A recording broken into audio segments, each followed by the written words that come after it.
En nombre del Centro de Estudio Política Internacional, del área de movilidad humana, les agradezco a ambas. Sol es miembro del área, es abogada, especialista en Derecho Internacional, ahora está en Estados Unidos.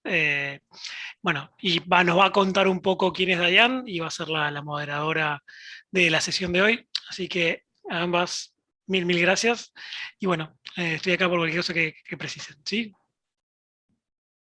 Muchísimas gracias, Ignacio, por la presentación. Yo tengo el enorme privilegio de presentarla a Dayan Eikenberry, quien va a ser la charla de hoy. Ella es abogada estadounidense especializada en Derecho Humanitario y la Inmigración, especialmente niños inmigrantes no acompañados.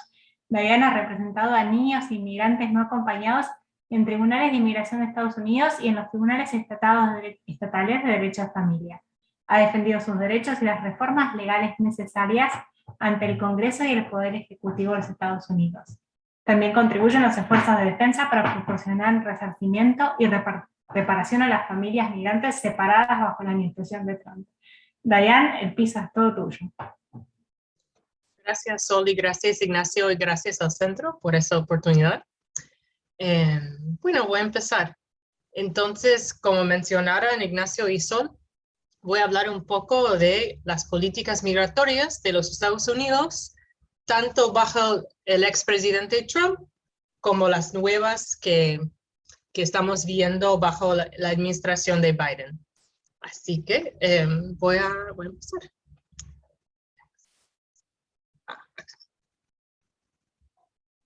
Permiso. Bien. Entonces, solo una palabra sobre mi perspectiva, porque obviamente es particular. Sol ya explicó un poco mi experiencia y solo quería como informarles que de lo que como estaré hablando será como desde esta perspectiva, ¿no? Básicamente voy a enfocar en las políticas que tienen que ver con los niños, niñas y adolescentes no acompañados, migrantes, y también algo que tiene que ver con las separaciones familiares que vimos bajo el ex gobierno de Trump, porque en eso básicamente he trabajado muchísimo en mi carrera. Así que como ven ahí, mi experiencia es tanto en los tribunales como ante el Congreso o el Poder Ejecutivo de los Estados Unidos. Y de hecho sigo haciendo este trabajo aún a distancia desde Buenos Aires, por suerte, como consultora. Así que, bueno, son obviamente temas que me apasionan mucho. Y bueno, una hoja de ruta sobre lo que vamos a conversar. Así que, como dije, políticas migratorias del gobierno anterior, también las del gobierno actual, y también un poco al fin de qué podemos anticipar, sabiendo lo que había sucedido y lo que está sucediendo, qué podemos pensar que podría suceder en el futuro. Bueno, entonces, para empezar con el peor, van a ver ahí, es una foto de alguien que se llama Stephen Miller. Yo sé cuán conocido es afuera de los Estados Unidos, pero básicamente él fue un consejero como muy importante en el gobierno de Trump, sobre todo en el tema de inmigración, porque él básicamente ha pasado toda su carrera como intentando implementar políticas anti-inmigratorias, porque antes trabajaba en el Congreso para como un senador y una diputada como muy conservadores, también muy anti como migrante. Así que él, bajo Trump, tuvo una oportunidad, muy única, ¿no? De poner mucha influencia en cambiar las políticas migratorias del país para hacer un giro muy duro anti-migrante o anti-migración en general. Así que es una figura muy importante, aunque solo es un hombre. Pero además armó todo un equipo en el gobierno desde la Casa Blanca en que pudieran cambiar muchísimas políticas migratorias como a todos niveles, con el propósito básicamente de restringir severamente la migración a los Estados Unidos. Así que Stephen Miller es alguien importante en esta historia. Y también quería mencionar, tengo como varios puntos para preguntas. Si hay gente que quisiera como hacer preguntas, solo les pido que esperan hasta como esos puntos en particular para hacer preguntas, para dejar desarrollar un poco la historia. Bueno, acá van a ver esto que en inglés podemos decir es un proyecto de seguimiento de la política de migración, las políticas migratorias de los Estados Unidos. Y puse ahí eso porque muestra ahí ese número de 1063, y esos son 1063 políticas o cambios políticos que implementaron el gobierno Trump. Entonces, cuando dije a todos niveles y en todo, un esfuerzo enorme para realmente cambiar la dirección de las políticas migratorias, fue así, como muy intenso. Así que esto sigue existiendo en el internet, así que pueden, como, si les interesa, pueden como visitarla y averiguar como muchos detalles sobre como las políticas en particular que impusieron. Bueno, y acá quería como, ya como básicamente dije un poco de eso, pero ¿cómo lograron implementar tantos cambios en 4 años? El medio fue bombardeo, ¿no? Como yo tengo una amiga que trabaja aún en el ministerio administrativo, ¿no? De beneficios de inmigración. De migraciones, básicamente, de los Estados Unidos para los argentinos. Y ella, como me explicó, como ella aprendió muchísimo de como los funcionarios de Trump, porque a ellos como no les importaban hacerlo bien. Lo que les importaba era hacerlo y hacer todo y insistir, ¿no? Si una cosa no les salió, bueno, giraron y para intentar de otra manera. Y lo que pasa es que intentaron imponer tantos cambios, aunque como en muchas cosas como no hicieron muy bien el proceso, porque básicamente la cantidad terminó logrando, ¿no? La pura cantidad de cambios, algunos, por supuesto, tuvieron que salir como salir en la realidad. Así que fue muy fuerte como experiencia de ver un esfuerzo tan organizado y con realmente como un enfoque muy, muy específico y muy duro para mí. Y también trabajar en eso del fin, ¿no? Y no es solo, usaron mucho el discurso de la migración, bueno, ilegal, ¿no? Que dicen ahí.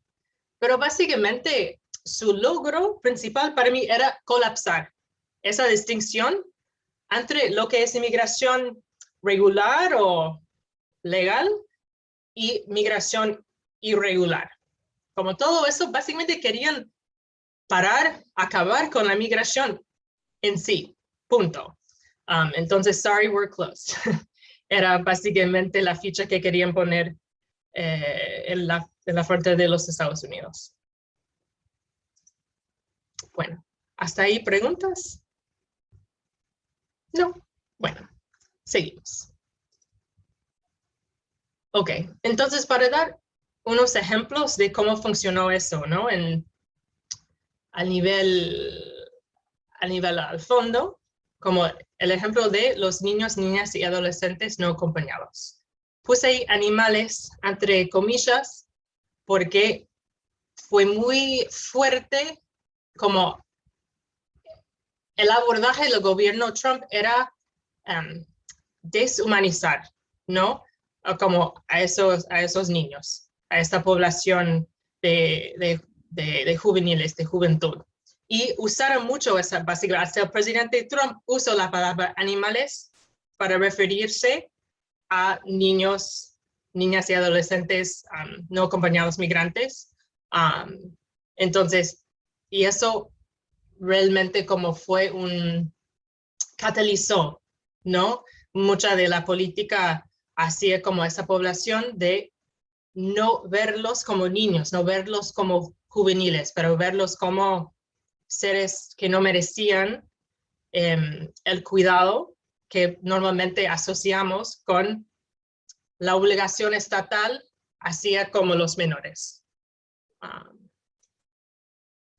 Y un ejemplo acá, entonces, eso de, bajo la ley estadounidense, los niños, niñas y adolescentes no acompañados migrantes, su cuidado, su custodia, un departamento que no es el Departamento de Seguridad Nacional, que no es el departamento encargado con las tareas migratorias. Sí, en cambio, el departamento de servicios de salud y servicios humanos, que normalmente se dedica a las cuestiones, ¿no? Eso de la salud, del bienestar infantil, de todo eso, tiene bajo la ley la obligación de alojar a los menores migrantes cuando lleguen al país.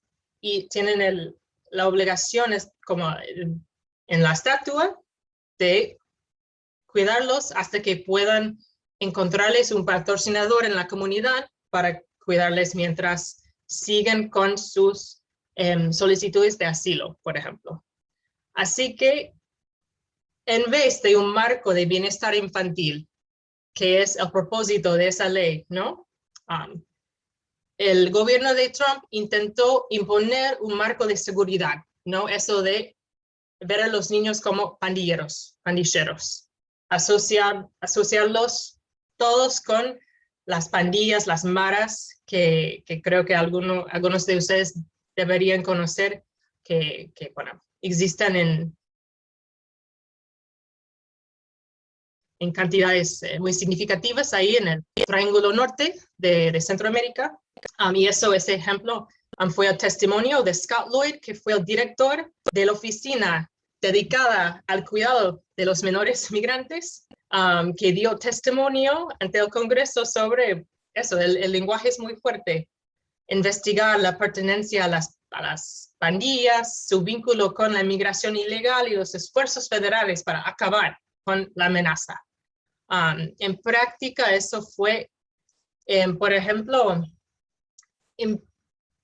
implementaron políticas para realmente para mantener a más niños en detención migratoria a niveles más restrictivos, que significaba cárceles juveniles por tiempos bastante prolongados. También, y aún más fuerte, obligaran a la gente encargada con el cuidado de esos niños compartir mucha información privada sobre los niños con el Departamento de Seguridad Nacional. Eso quiere decir que en la práctica, si un niño no acompañado divulgó en una sesión con una terapista, además fueron sesiones obligatorias para niños en custodia, no sé, fue miembro de una pandilla durante un tiempo, esa información tuvo que ser compartida con Departamento de Seguridad Nacional, que usó esa información para negar al niño su solicitud para protección humanitaria. Entonces fue todo un intento de asociar los niños con esa delincuencia y negarlos protección en función de eso. Próximo. También compartir, como eso de obligar a ese ministerio, compartir información con migraciones, también sucedió en eso de los patrocinadores. Porque básicamente cuando los niños no acompañados llegan a los Estados Unidos, en muchos casos ya conocen, ya tienen familiares en el país, como siendo padres, siendo tías, tíos, primos, hermanos, quien sea, alguien que había hecho ese viaje antes, no había llegado ya a los Estados Unidos. En muchos casos, esas personas no tienen estatus legal en los Estados Unidos, son indocumentados. Y antes del gobierno Trump, el gobierno sabía eso muy bien, pero igual reconocía que era mejor para los niños vivir con familiares en la comunidad que permanecer en albergues estatales o centros de detención. Y entonces, como no tener estatus legal migratorio no era problema para patrocinar a un niño no acompañado. El gobierno Trump obligó al Departamento de Salud y Servicios Humanos a compartir información sobre los patrocinadores potenciales con migraciones, y ese ministerio usó esta información para arrestar y detener a esos patrocinadores por faltar estatus migratorio. Entonces, por eso puse niños como cebo, y ahí el título del artículo dice el ICE, que es básicamente la policía migratoria de los Estados Unidos, ha detenido a cientos de posibles patrocinadores de niños inmigrantes. Las detenciones son el resultado de un acuerdo de intercambio de información muy criticado, vigente desde abril de 2018, entre el Departamento de Seguridad Nacional y el Departamento de Salud y Servicios Humanos.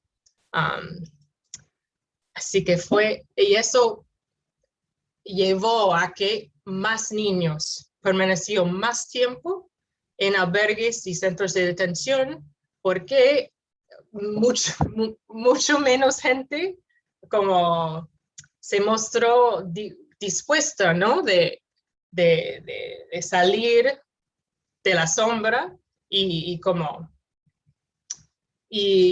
presentarse para patrocinar a un niño no acompañado por temor, por miedo de perder todo que tenía en el país. Así que fue otra política muy fuerte.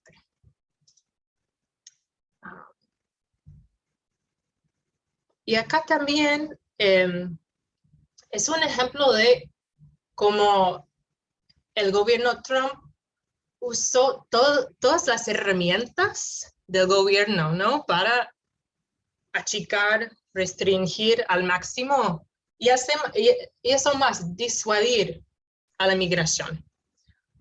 Y eso, en este caso, por medio de una normativa propuesta. Porque hay un acuerdo, que es un acuerdo que viene de un litigio de larga data, que se llama Flores, ahora es Flores versus Garland, el señor que es como que encabeza el Departamento de Justicia, básicamente el Poder Judicial de los Estados Unidos. Y eso básicamente impone al gobierno de los Estados Unidos algunas obligaciones en cuanto a los niños migrantes detenidos. Algunas obligaciones básicas como los debe tratar, cuáles son los servicios que les debe proveer, son como cubiertos por este acuerdo Flores. Y el gobierno Trump intentó proponer una normativa para acabar con este acuerdo. Y fue una normativa propuesta que básicamente hubiera terminado en la detención indefinida de niños y sus familias. Así que fue muy fuerte. Y eso tal vez es la diapositiva más egoísta que tengo, porque no sé si se puede ver, pero ahí está mi nombre, porque yo trabajé justo en esto. Y ahí dice en inglés, la traducción es comentario público del NIJC, que es National Immigrant Justice Center, un lugar donde trabajé, sobre la normativa propuesta por la administración Trump para detener indefinitivamente a niños y familias. Así que por suerte, aún, bueno, no lograron implementar la normativa como la bien propuesta. Vamos a ver qué sucede en el futuro, pero por ahora no está vigente, por suerte. ¿Alguna pregunta? Sí, Yo estaba, perdón, Sol. adelante, por favor, no, Ignacio. No, Dale. Sol, dale. No, por favor. Tengo varias preguntas. Una que a mí me llama un poco la atención el tema de los niños. Vos decías que en Estados Unidos es posible que las familias, esos sponsors que hablabas recién, puedan, en el mientras tanto que se resuelve la situación migratoria, como, no digo adoptarlos, porque ellos son familiares de esas personas, de estos niños, pero tenerlos en custodia, digo, para ponerle una palabra. Eso en Estados Unidos sucede. Sí, igual no es la adopción formal, porque la adopción es algo que solo se puede allá suceder a través de un tribunal estatal y tiene requisitos muy altos. Y tampoco es custodia formal tampoco, porque básicamente por nuestro sistema federalista ahí, sé que se diferencia un poco, ¿no?, del federalismo que hay acá, pero las cuestiones de custodia de niños de la patria potestad solo se deciden en los tribunales estatales, así que es básicamente, pero sí, como la ley federal, esa ley federal promueve a que el gobierno federal libera, ¿no?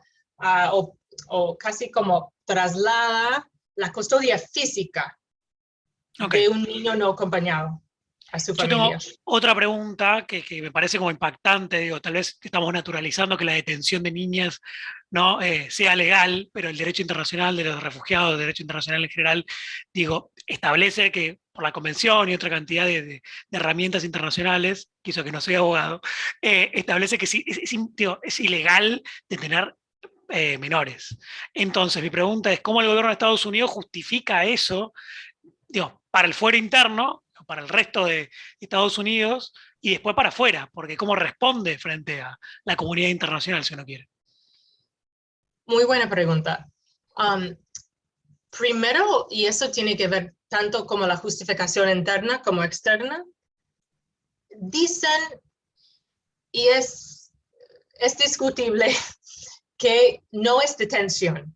En la mayor parte de los casos, no constituye detención en sí, porque son albergues en general, son más como, porque tampoco, son más como ¿cómo se dice el lugar donde antes como alojaran huérfanos?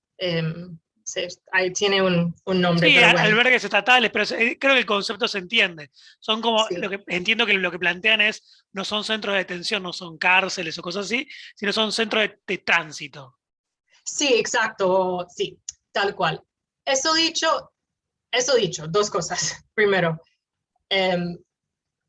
también tienen como niveles elevados de detención, que son, como mencioné, cárceles juveniles. Usan otra justificación, ¿no? Básicamente alguna peligrosidad, presunta peligrosidad del niño para justificar eso. Y también usan en general, en todos los casos, eso de hay que garantizar la apariencia del niño ante el Tribunal de Migración cuando le toca. Entonces, en algunos casos, el Estado como dice que no puede lograr eso sin mantener al niño bajo la custodia del Estado. Gracias. Pero, Perdón, solo sí. que te interrumpí. Sí.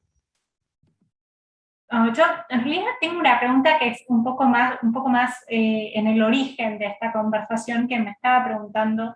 Por supuesto que niños y adolescentes no acompañados que se presentan en la frontera son por definición no acompañados, pero dado que hay tanta deportación familiar de guardianes, sponsors y familiares, estos menores que originalmente tenían con quién quedarse, de pronto se convierten en no acompañados. Entonces, ¿estas dos categorías se ven equiparadas o se tratan de manera diferente?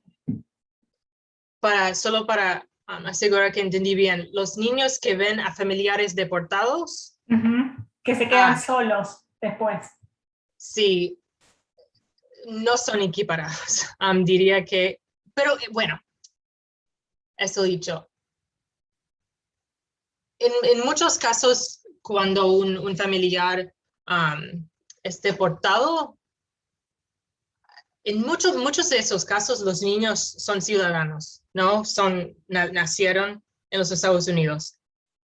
Entonces hay menos de los muchos, ¿no? De los múltiples, en los cuales los niños no tienen estatus tampoco, ¿no? Porque también eso es parte de esa definición en la ley, que para ser un niño no acompañado bajo esa ley, no tenés estatus migratorio, no tenés un estatus legal. Así que son menos los casos. En esos casos, entonces, pensándolo, en esos casos, dependiendo de la situación, ¿no? Si no hubiera ninguna otra persona para para cuidar al niño sin estatus y sin padre o tutor legal en el país, sí, ese niño sería referido a la custodia del Departamento de Salud y Servicios Humanos. Pero eso pasa solo estoy pensando en cantidades. Eso es mucho menos común.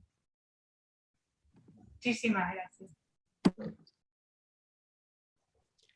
Y una última pregunta, en la detención, no detención, ¿no? En este gris jurídico que existe por lo menos en Estados Unidos, ¿interviene un juez? Porque a donde yo voy en este punto es la racionalidad y la proporcionalidad de la norma. Digo, ¿hasta qué punto?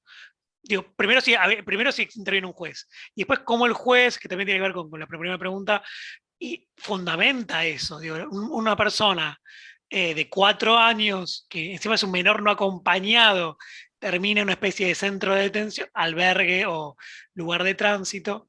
Nada, esas dos cuestiones. Primero, si interviene un juez, y segundo, también la proporcionalidad y la racionalidad de la medida. Obviamente se estudia en cada caso particular, pero según tu experiencia, ¿cómo funciona?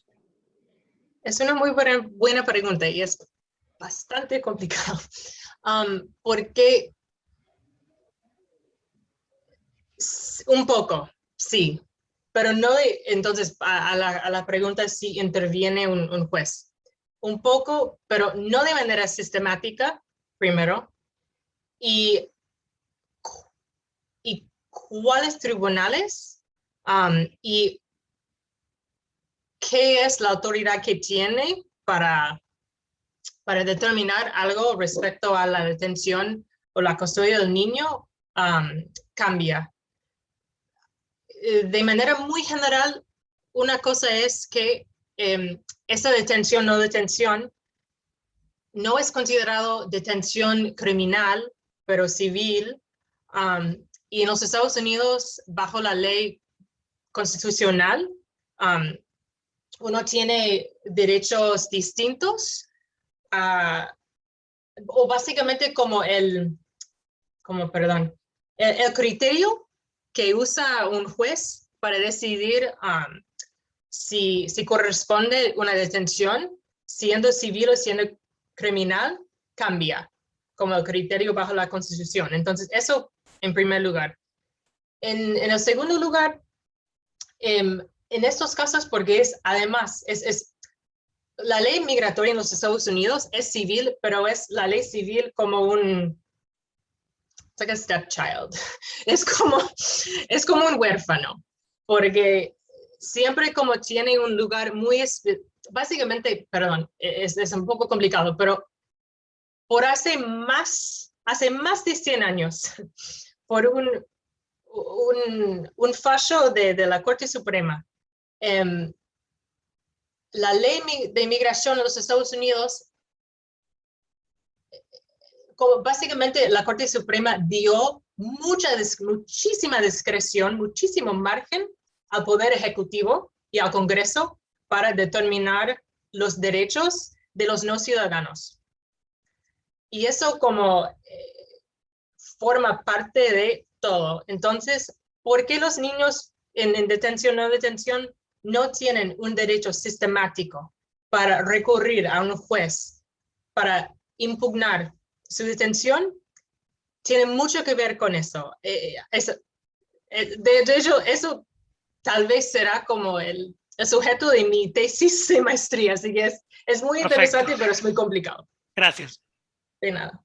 Lamentablemente hay una frase conocida que es el debido proceso es lo que decíamos nosotros que es. Quiere decir que básicamente no tienen nada garantizado. Lamentablemente. Sí, sí, sí, tal cual. Bueno, muy buenas preguntas. Perdón, ¿podría hacer una pregunta yo?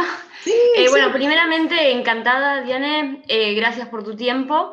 Y yo no te voy a mentir, no es una temática que yo maneje en general Estados Unidos, mejor dicho, no es un lugar donde sepa mucho sobre la migración, que la migración en Estados Unidos, pero tengo entendido que hace un tiempo 10 menores fallecieron en estos centros. Sí. Y me gustaría saber, porque la verdad no es algo que yo leo en general lo que es la situación en Estados Unidos. Sé que estos menores eran del Triángulo Norte, no sé de qué país específicamente, o si eran de 3 de estos países, de cada uno eran de estos países en general, mejor dicho. Y me gustaría saber si se realizó algún tipo de investigación sobre esto, si se resolvió algo, si algún tribunal lo tomó, o quedó muy en veremos con otras cosas.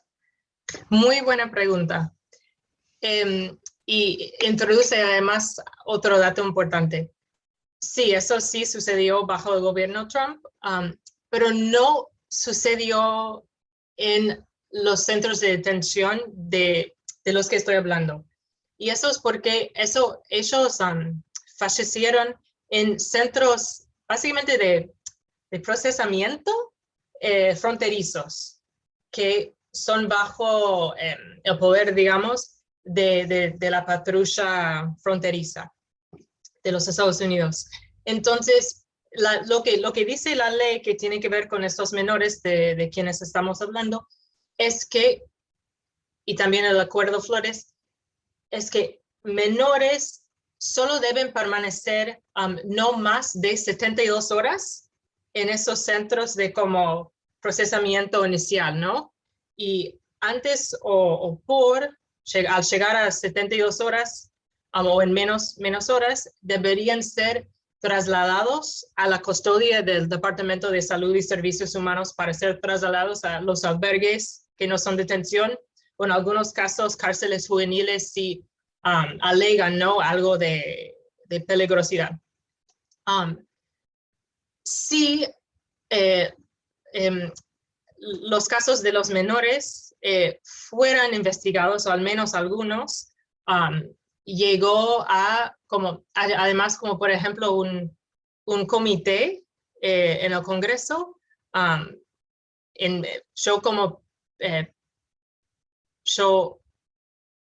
porque fue virtual, así que estoy pensando pero básicamente hubo una audiencia el año pasado sobre como esta investigación que estaba como aún en curso de lo que había pasado con los menores, pero un problema estructural que está presente es que este Ministerio del Gobierno es parte de Migraciones, pero como es una parte muy específica, la patrulla fronteriza, Border Patrol. Y ellos históricamente son bastante impunes y siguen siendo bastante impunes, como tienen un nivel de impunidad comparado con impunidad en general de los servicios de seguridad en los Estados Unidos, los varios. Creo que es el más alto, es casi el más alto.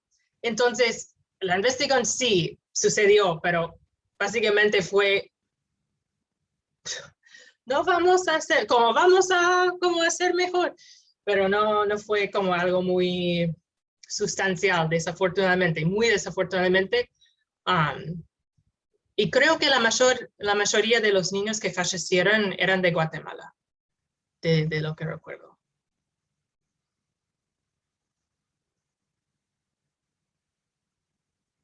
Sí, seguimos. Dale. ¿Alguna otra pregunta antes de continuar? Así la dejamos a Diane seguir.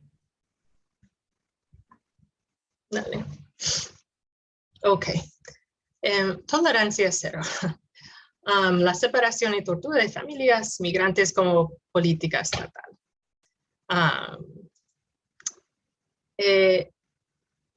Bueno, entonces eso dice del artículo: Trump y sus ayudantes impulsaron a la separación de familias en la frontera según documentos.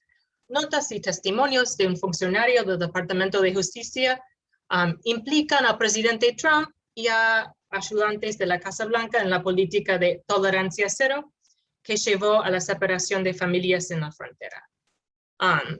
Y esa política es conocida por eso de tolerancia cero.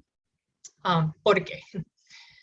Porque ha existido desde fines de los años 20, entonces casi 100 años ahora, que criminaliza la entrada irregular a los Estados Unidos. Es un delito, es tipificado así. Pero lo que pasa es, hay muchas más personas que cruzan la frontera de manera ilegal que hay capacidad para procesarlas penalmente. Entonces siempre fue como, y además como esa ley, ese delito fue instigado por un senador, creo, un diputado, un senador, supremacista blanco. Así que, y eso como él, hace 100 años, impulsó a esa ley porque quería impedir a los trabajadores mexicanos entrar en Texas y trabajar allí. Así que fue como realmente una persona muy, muy buena. Entonces, en base de esa ley, siempre fue obviamente una elección, ¿no? Política, usar más o usar menos esta posibilidad. El gobierno Trump fue innovador en decidir aplicarla de manera general a las familias, porque básicamente antes como decisión discrecional no aplicaron ese delito a las personas que cruzaran la frontera con menores, por razones obvias, creo. Pero la política del gobierno Trump fue tolerancia cero porque dijeron no, usaron un doble discurso para decir que tenemos cero tolerancia para los que no cumplen con la ley, ¿no? Con los que no cumplen con el proceso para entrar al país de manera correcta, bla, bla, bla. Y cuando empezó de hacer mucho ruido, como a nivel nacional, eso de las separaciones de las familias en la frontera, su defensa siempre fue eso: bueno, solo estamos ejecutando la ley, solo estamos aplicando la ley y hay que aplicar la ley como está, como existe.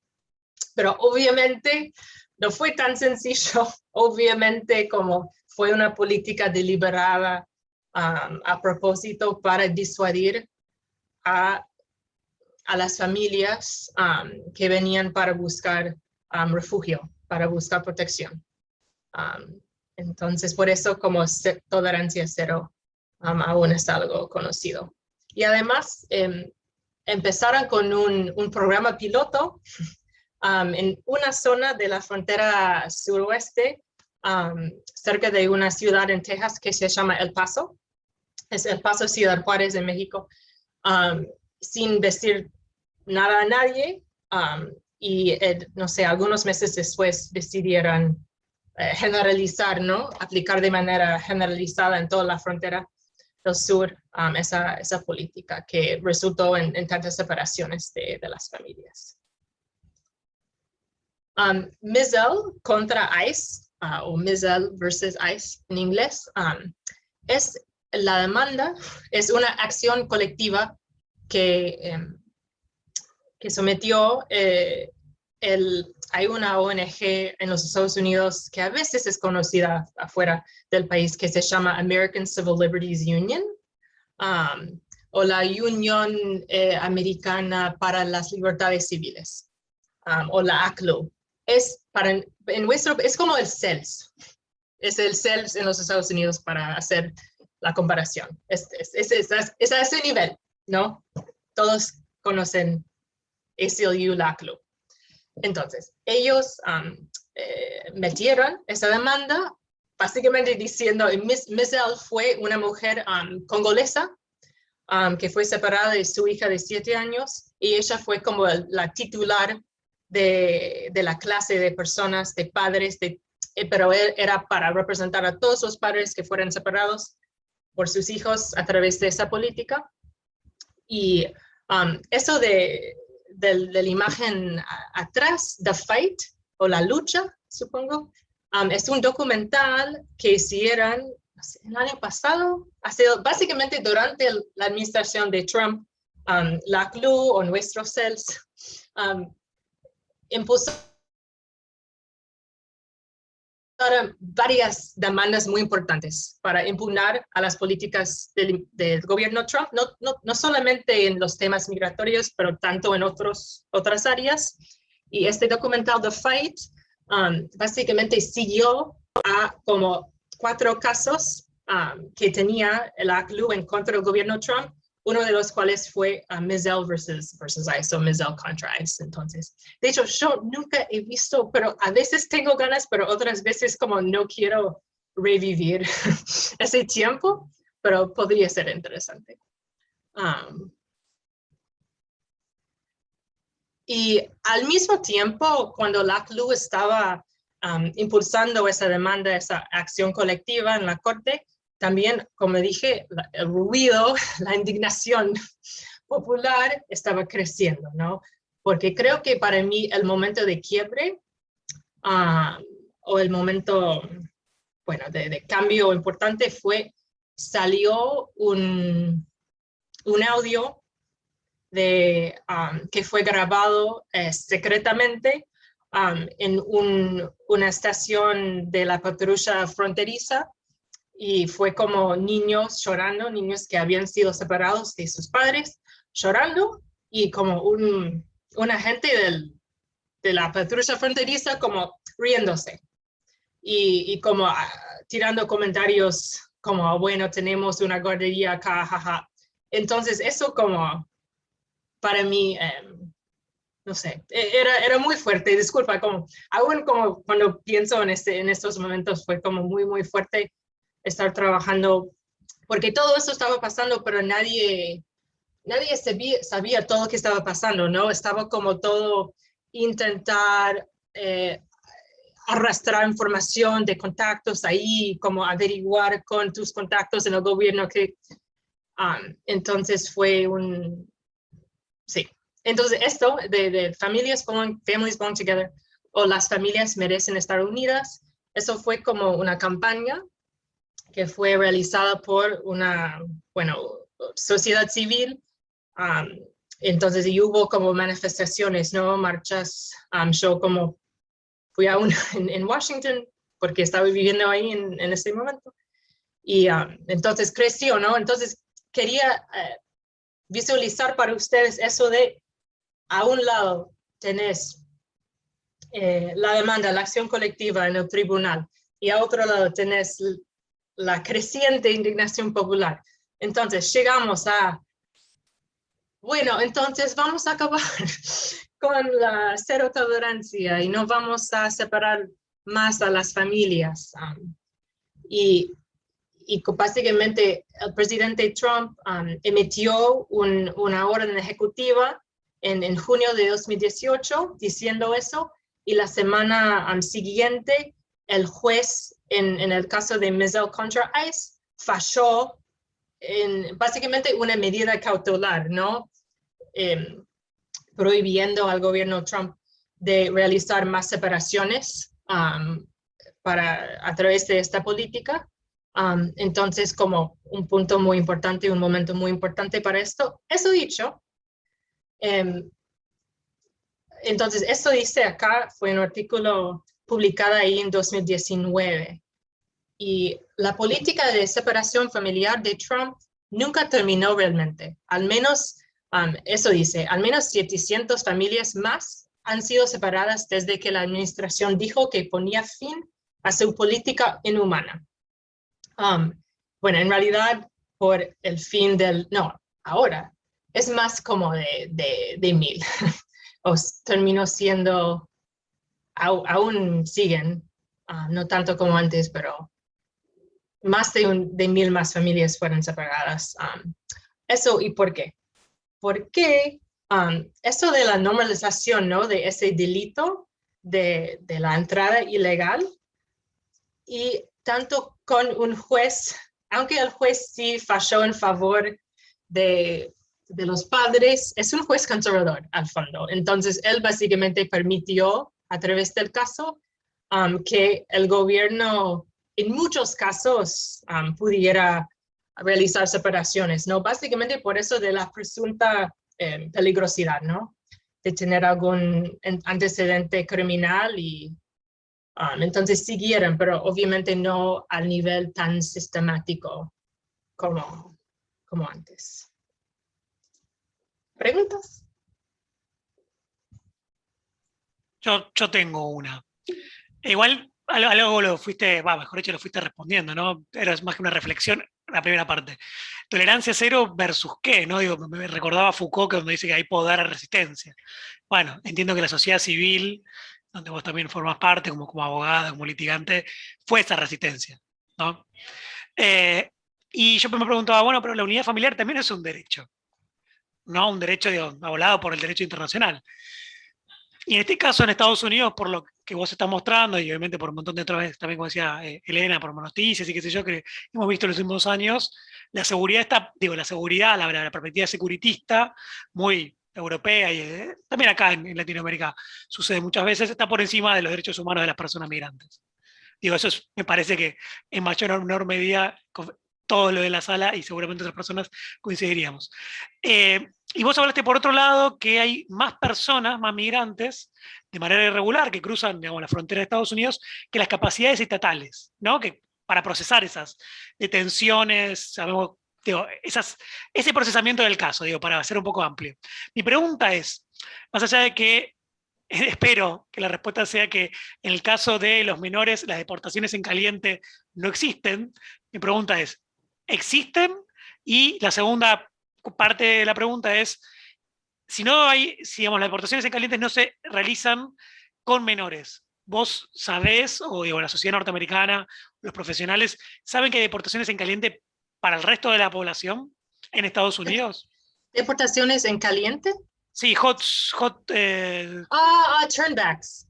Así creo que sí, como, sí. Sí, o pushbacks. Pushbacks, sí. exactamente, sí. Sí, ok, no, disculpa, no había...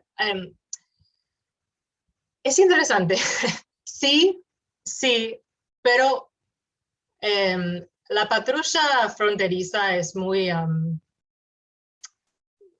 tiene sabiduría en su cosa, ¿no? Porque realizan los pushbacks a través del proceso oficial. Y eso, yo diría que eso tiene lugar, bueno, de menores solo de mexicanos. Solo puede realizar eso a menores mexicanos. No digo que está bien, está muy mal, pero digo, la ley permite para menores del país contiguo al lado. ¿Es así de específica? Sí. Entonces, sí, supuestamente también para menores canadienses, pero bueno. Así que sí, de los mexicanos, pero digo por el proceso oficial porque por la ley aún requiere que a los menores mexicanos los agentes fronterizos realicen básicamente una entrevista breve para indagar sobre temas específicos como básicamente riesgo para la trata humana, sobre todo, y capacidad mental, ¿no? Capacidad para Hay otra cosa, perdón, que no, también protección, no protección humanitaria como derecho a la protección refugiado, pero tienen ese deber. Les puedo brindar varios reportajes sobre cómo no cumplen con ese deber, ¿no? Y a veces solo no lo hacen, pero sí lo anotan como si hubiesen hecho. En otros casos, tal vez lo hacen no hacen de manera idónea, ¿no? Para realmente, para realmente indagar sobre estas cuestiones. Y sobre todo muchos menores no se sienten cómodos en divulgar información tan sensible como un policial así. Pero turnbacks, de manera que he leído un poco sobre lo que pasa en Grecia, por ejemplo, hasta hacia Turquía. La otra cosa que me ocurre es, justo hoy leí recién, no sé, durante la última semana, el gobierno de Biden empezó de devolver o deportar a familias que están cruzando la frontera o están intentando cruzar la frontera, no por solo básicamente devolverles ahí a la frontera con México, pero no, como los ponen en vuelos y los están como llevando hacia como sur de México y dejándolos ahí a propósito para que no puedan volver de manera tan fácil. Y hasta que vi hoy que en México, sí, creo que México ha realizado esos, como es, deportaciones calientes, porque se encuentran como una población de esas familias ahora en un pueblo en Guatemala. Ahí está, Cristian, pero hago una última pregunta, perdón, pero Sí. por lo cual la administración Trump o Biden considera México o Guatemala, Nicaragua, países seguros.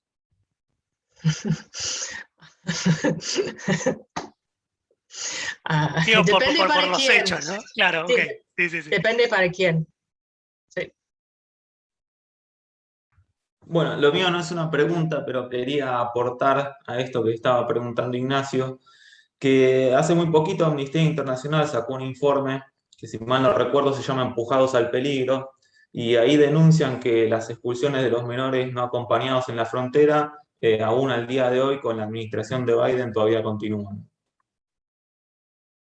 Sí, eso con Amnistía, ¿no? ¿Y ACNUR? ¿O no? Estoy pensando. El Sí. informe que yo vi era de Amnistía. Sí, eso. Sí, tal cual. Siguen con lo mismo en algunas cosas. De hecho, es un muy buen segue. No sé si hay más preguntas. ¿No? Okay. Entonces, hablando de Joe, podemos hablar un poco de los cambios y lo que falta. Bueno, hay que decir que comenzaron con grandes aspiraciones. Esto acá dice hoja informativa. El presidente Biden envía al Congreso un proyecto de ley de inmigración como parte de su compromiso de modernizar nuestro sistema de inmigración. Y dice en las letras chicas, la Ley de Ciudadanía de Estados Unidos de 2021 establece un nuevo sistema para gestionar y asegurar responsablemente nuestra frontera, mantener a nuestras familias y comunidades seguras y gestionar mejor la migración en todo el hemisferio. Diría que la fecha es importante porque eso del 20 de enero fue el primer día del mandato del Biden, así que como sí fue un esfuerzo de señalar al menos desde el principio un cambio. Eso dicho, como tal vez ya se dieron cuenta, eso como de las letras chicas ya estamos aún en un poco de lo mismo. de eso del abordaje de seguridad ante todo. Y eso también para señalar, lo que también diría de Biden es,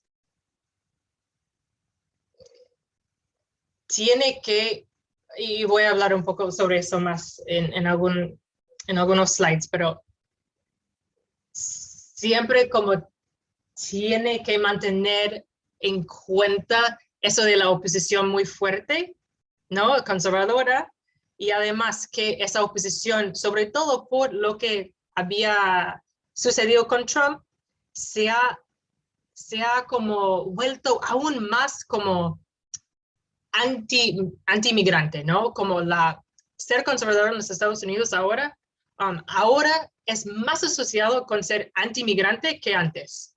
Como antes los conservadores anti-migrante, sí, siempre formaron parte de ese partido, pero eso de una identificación tan central es un poco nuevo y tiene mucho que ver con Trump.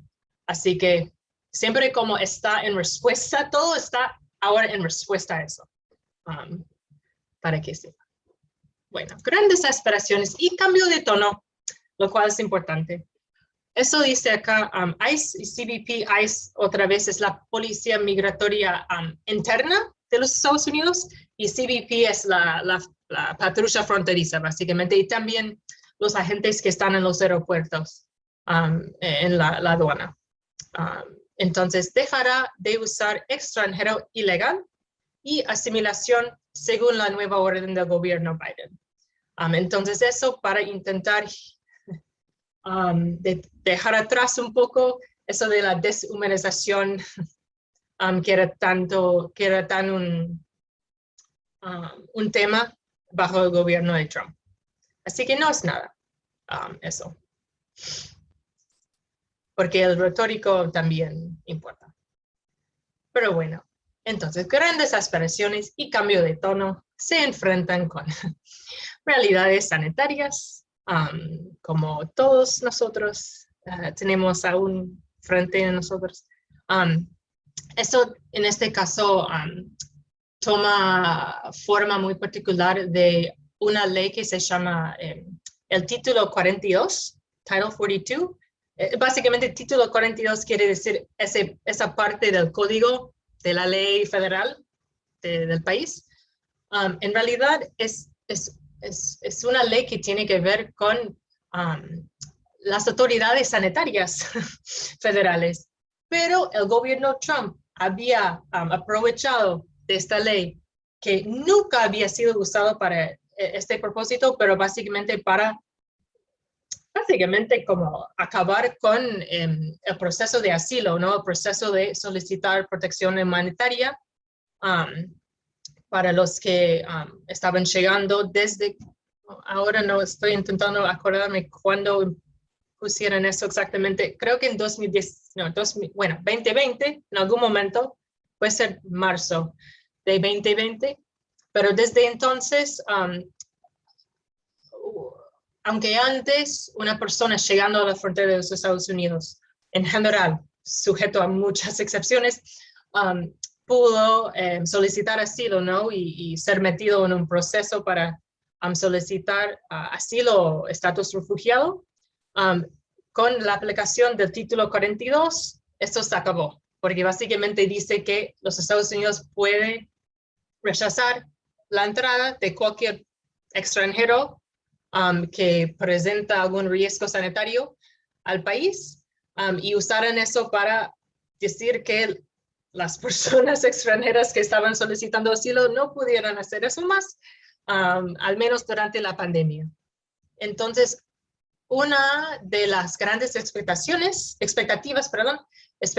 para el gobierno Biden fue que este gobierno iba a como dejar de aplicar esta ley, y de hecho recién como empezaron diciendo sí, ya no, pero sí, en el futuro cercano sí, vamos a como dejar de aplicar solo por ahora mientras la pandemia como bla, bla, bla, está muy fuerte.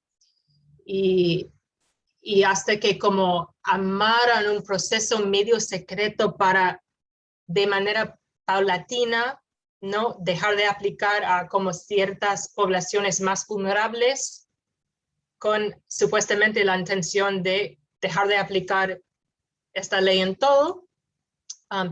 Pero en la última semana, las últimas 2 semanas, eso cambió y básicamente señalaron que por el momento iban a mantener esta ley vigente, la aplicación de esta ley vigente, y de hecho la CLU es nuestro CELS, había también demandado contra el gobierno Trump por esta ley, la aplicación de esta ley, y con el gobierno Biden estaba en negociaciones, ¿no? Sobre un posible acuerdo, una resolución amistosa con el gobierno, y eso se deterioró, ¿no?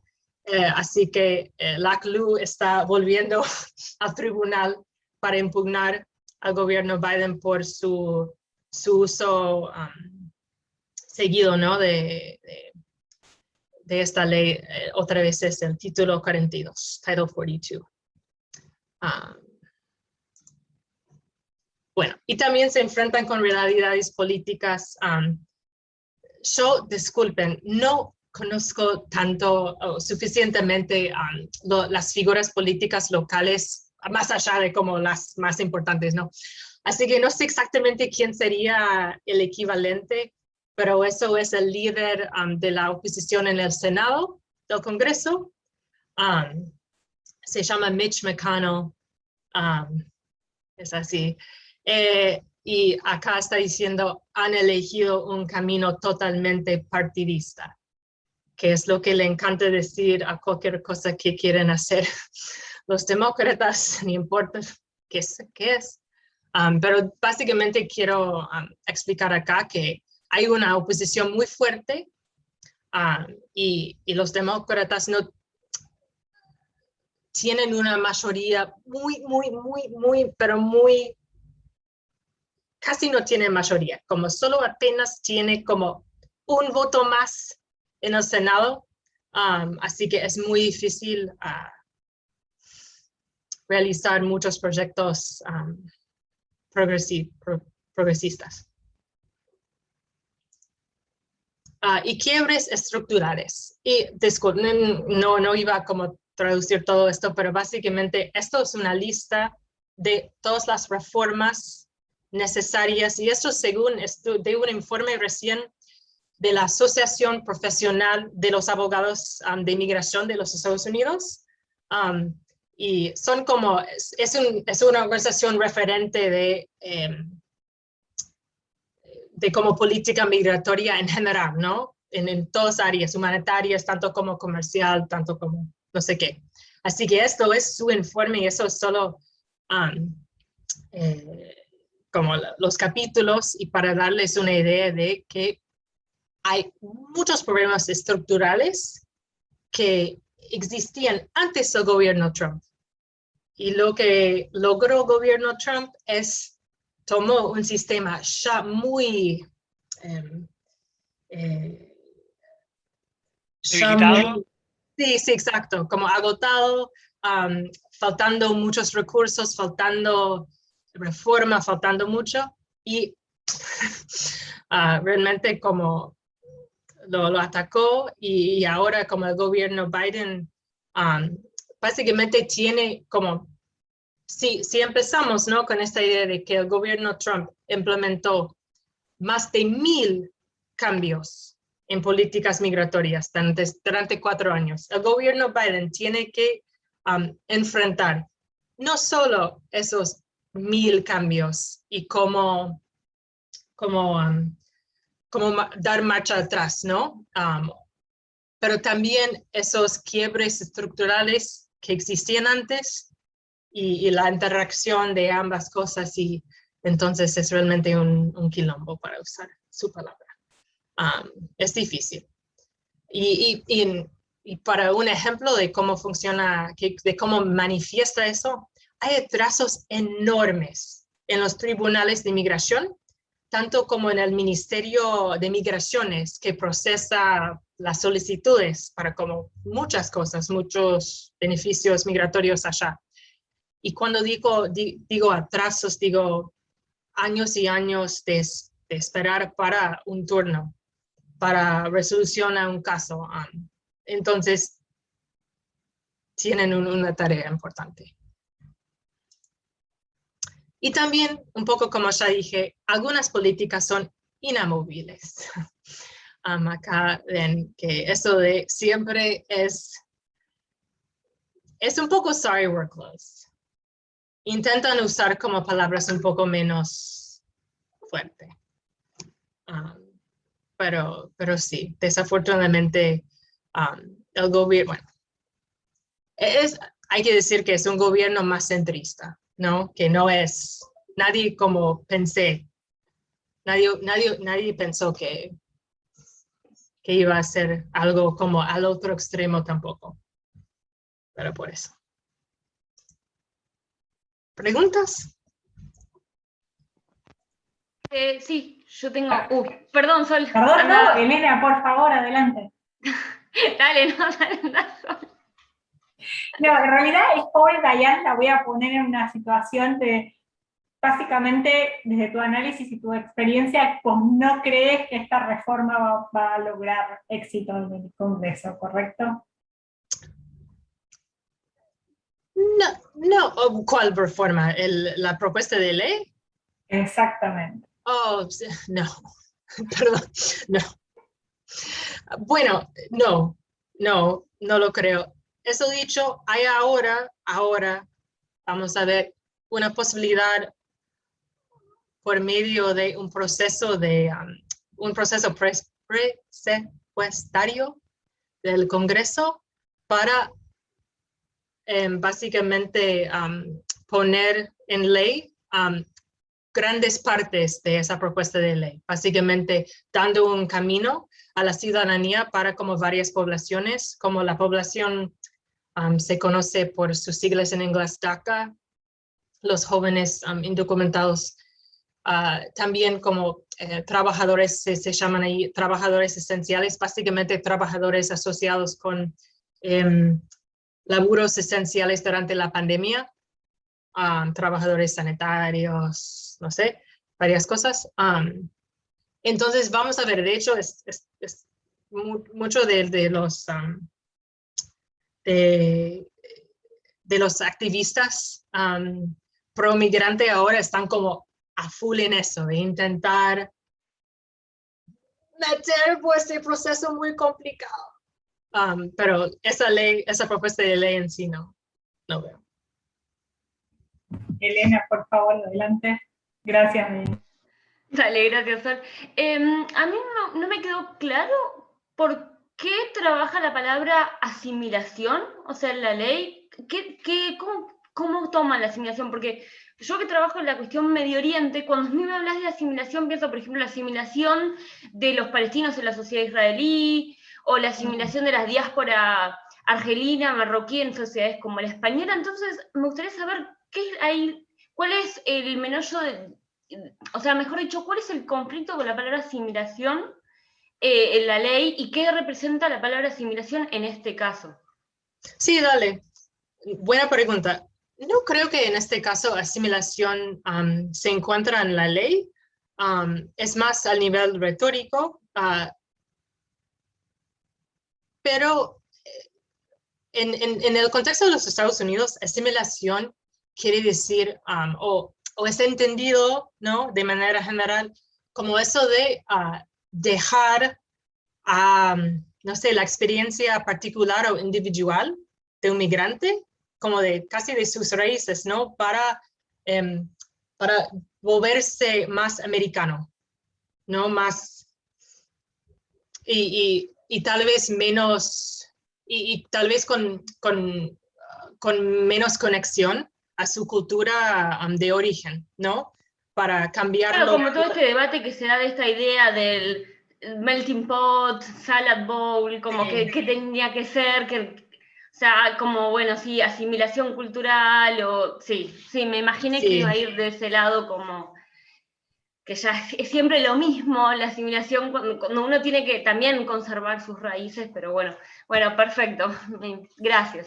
No, de nada, y de hecho, lo que diría es la palabra que quieren usar para reemplazarla, y tal vez me imagino que eso también se ha escuchado en tu experiencia mucho, integración.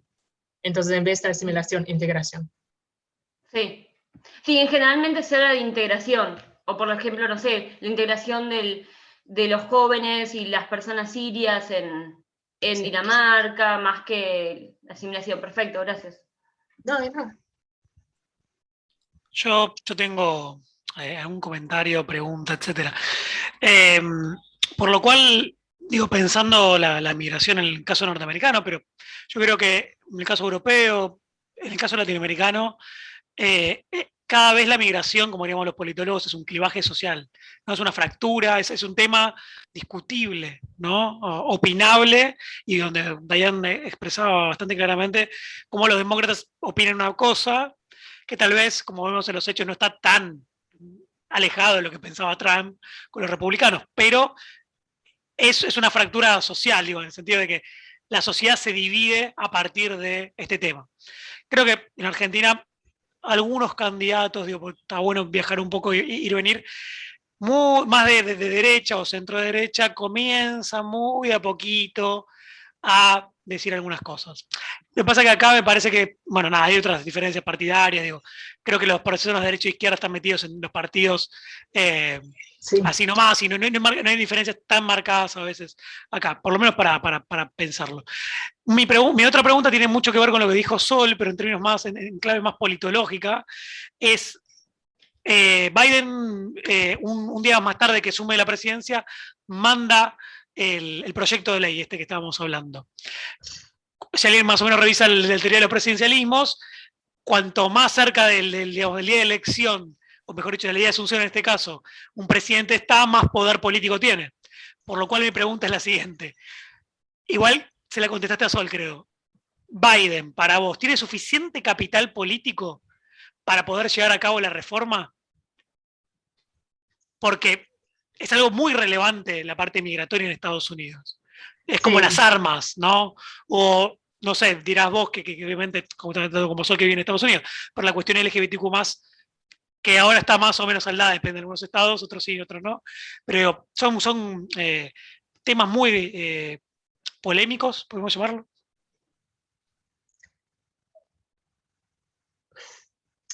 Para mí, como la pandemia es como la variable X en todo esto, ¿no? Si no hubiésemos tenido la pandemia presente, hubiera tenido más capital política para impulsar. Yo creo que sí. Eso, pero bueno, quién sabe. Pero y lo digo porque para mí no tiene suficiente capital política ahora para impulsar este proyecto de ley, un poco por la pandemia, ¿no? Porque desde el principio, aunque sí, como anunció eso el primer día de su mandato y se lo mandó al Congreso el primer día, igual desde el principio la prioridad ha sido la pandemia, la respuesta a la pandemia, y eso como siempre se prioriza por sobre la migración. Así que tal vez es más es un poco una cuestión de voluntad. Y además hasta el nivel personal, porque, bueno, yo tengo una experiencia muy particular y solo como pedacitos, ¿no? Pero yo nunca como estuve en la misma sala con Biden, pero sí tengo colegas que sí, ¿no? Que presenciaron en algunas reuniones con él, y de eso más bajo Obama, ¿no? Pero él es centrista, es lo que puedo decir. Como es pro-migrante, pero no es... él refleja su identidad demográfica, no sé cómo decir eso. Es un hombre como... Su constituency. Sí. tal vez. Sí, además, eso también es un quiebre interno del Partido Demócrata, que básicamente ahora, bajo Biden, más y más en los temas migratorios, se ven esa división fuerte entre lo que se llama la ala a la izquierda, ¿no? Y que donde están la mayor parte de los activistas pro-migrantes, como en la comunidad en donde yo como trabajo en general. Y la ala más, no sé, centrista, que es más eso de marco de seguridad y por sobre todo consideraciones políticas y cómo eso.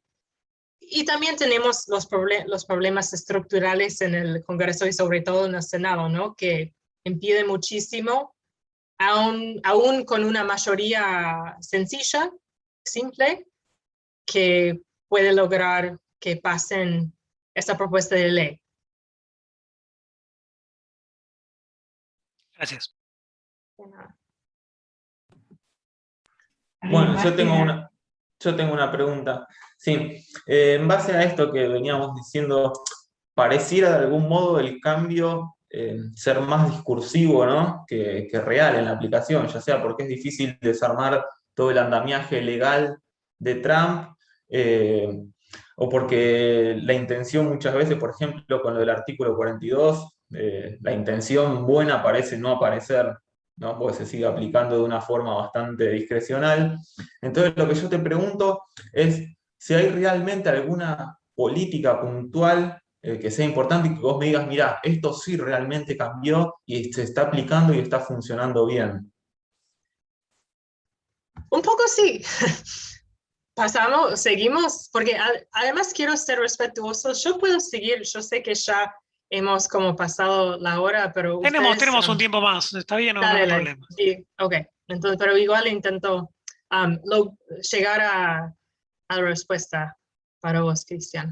Ok, entonces, mis dos ejemplos, como siempre, niños no acompañados primero.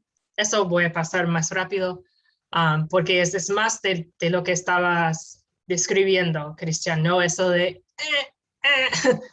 un poco más, por favor. Entonces, quédense corto a lo que están haciendo con los niños ahora. Entonces, sí, una política que puedo decir que está muy bien es eso de terminaron con ese acuerdo entre los departamentos de Seguridad Nacional y Salud y Servicios Humanos, ese acuerdo que requirió que compartía, ¿no?, información sobre los niños en custodia y sus patrocinadores potenciales con el Departamento de Seguridad Nacional. Así que eso sí fue muy importante. Tuvo lugar ahí en marzo de este año. Entonces sí, era un paso importante ya para dejar atrás esa práctica y esa mirada tan como de marco de seguridad a los niños. Eso dicho.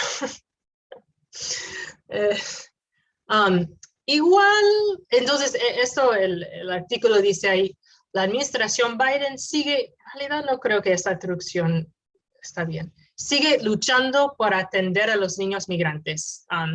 Sitios, entonces eso tiene que ver con sitios de admisión de emergencia, pero eso también tiene mucho que ver con la pandemia. Básicamente, por la pandemia y por el gobierno Trump, redujeron mucho la capacidad en esos albergues de que estábamos hablando para niños no acompañados durante los últimos años y sobre todo 2020, el último año del mandato de Trump.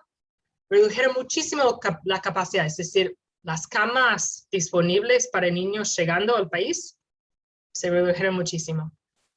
Entonces, ¿qué pasa? Biden asciende. El gobierno de Biden deja de aplicar el artículo 42 a los niños no acompañados, que está muy bien, era algo, pero eso llevó a muchos niños que necesitaban, porque seguimos, ¿no?, con los factores de la movilidad humana en este hemisferio y sobre todo en América Norte y Central, de muchos menores viajando desde el Triángulo Norte y México a los Estados Unidos para buscar protección de alguna forma u otra. Y la realidad de la pandemia, sequía, como los efectos de cambio climático en esos países, también en el Triángulo Norte, como muchos factores llevaron a que hubo muchos niños llegando a la frontera. Y la capacidad del gobierno para darles la bienvenida y procesarles en la manera debida bajo la ley que rige como estos procesos fue como muy reducida. Así que tuvieron que montar estos sitios de admisión de emergencia en la frontera para que los niños no permanecían tanto tiempo en las estaciones fronterizas donde habían fallecidos varios, como mencionaste, María Elena. Pero esos sitios que montaron han tenido muchísimos problemas. Básicamente, control de calidad no hay tanto. No hubo. Ahora como hay 2 investigaciones como en curso sobre como problemas en esos sitios y como siguen con este problema. Entonces sí, es un gran problema. Entonces tienen que enfrentar como estos factores estructurales de que estamos hablando, pero también, no sé, también son errores que tal vez no tuvieran que cometer tantos errores. No sé, es complicado. Preguntas sobre eso, pero voy a llegar a un buen ejemplo más o menos, Cristian, pero no sé si hay otras preguntas a esta altura. No, ok. Bueno, el otro ejemplo. Reunificando las familias separadas. No el primer día de su mandato, pero 2 semanas después, en febrero, estableció por orden ejecutiva el Biden este grupo de trabajo interinstitucional sobre la reunificación de familias. Y entonces esto es importante porque uno de sus compromisos relacionados con la migración durante su campaña fue eso de la separación familiar de Trump era horrible, como no refleja quiénes somos como estadounidenses y yo voy a como reparar este año, ¿no? A las familias. Así que los activistas, ok, dale. Entonces, crear este grupo fue un paso importante. De hecho, este grupo ahora está trabajando. Full disclosure, mi ex jefa es la directora ejecutiva de este grupo, así que además como ella como antes trabajaba durante muchos años por la sociedad civil, así que realmente como han hecho algunos pasos importantes para intentar reparar este daño. Eso dicho. Es un trabajo en progreso, podemos decir.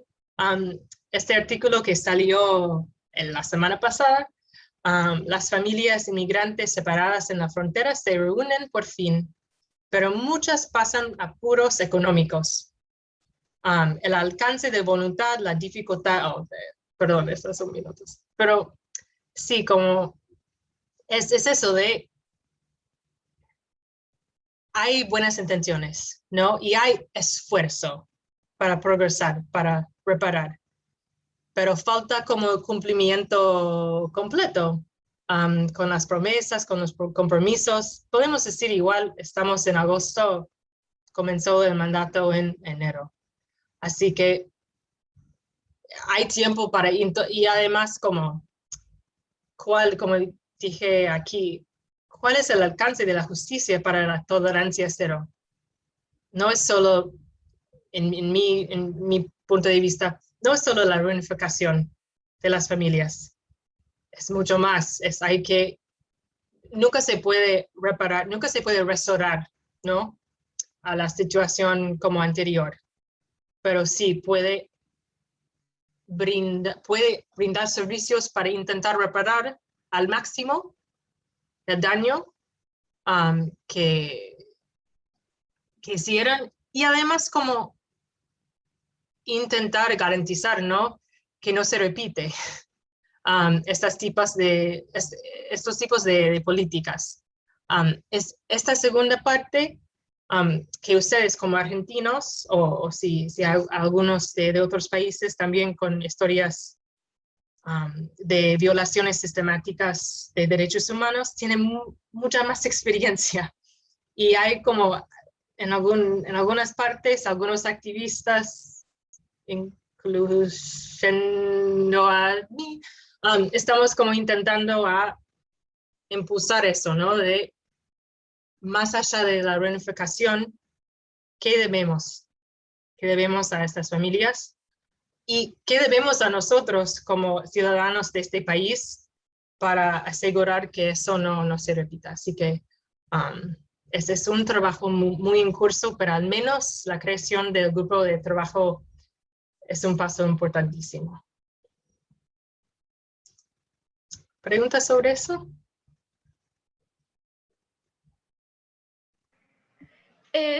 Pero es mera curiosidad. La mayor cantidad de migrantes que llegan a Estados Unidos, latinoamericanos, ¿no? Triángulo Norte, México. No, es decir, como la población entera de migrantes. En realidad, cuando me refiero a migrantes refugiados, o sea, personas en contexto de movilidad, perdón, debería haber hecho esa salvedad. De hecho, ahora, recién vi,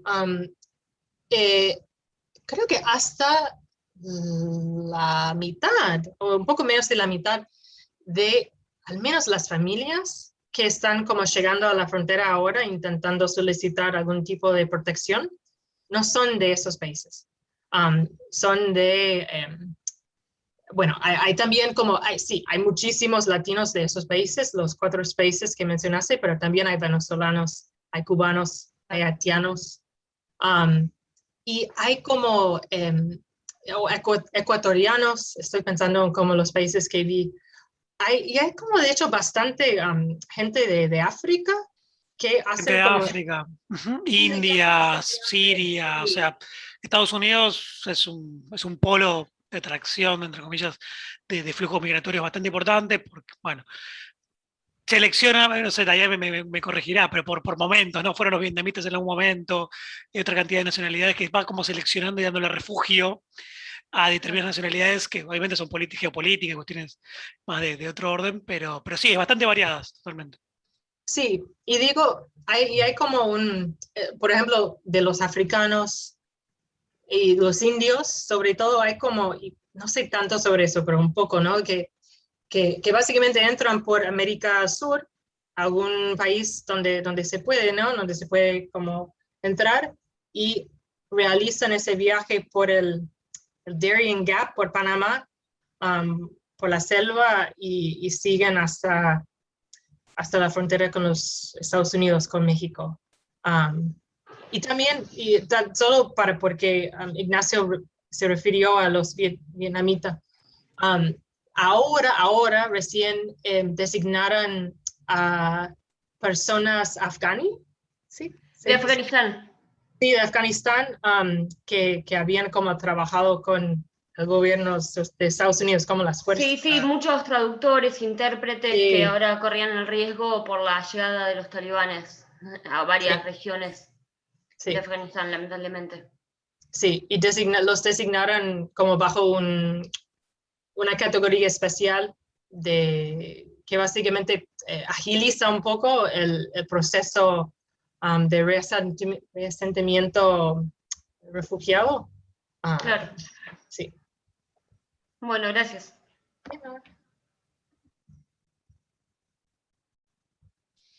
Bueno, creo que ya estamos en hora. Sí, tengo preguntas, pero bueno, de última se las podremos hacer en otro momento. Cualquier persona que, digamos, que tenga otras preguntas, se las podemos hacer llegar, se las podemos hacer llegar, perdón, a Dayan en otras instancias, no hay problema con eso. Eh, Mil gracias, Sol, por moderar, por estar. Mil gracias de Dayan por todo. Digo, la verdad que es una presentación que yo obviamente ya la había visto porque me había pasado, pero yo dije esto va a estar buenísimo y confirmé mis presunciones. La verdad que has hecho un recorrido tan claro de lo que ha pasado, de lo que pasó, sumado algunas preguntas también, como la de Cristian recién, ¿no? Bueno, ¿y en qué instancia estamos? ¿No? Y ahí, ¿no? Podremos decir que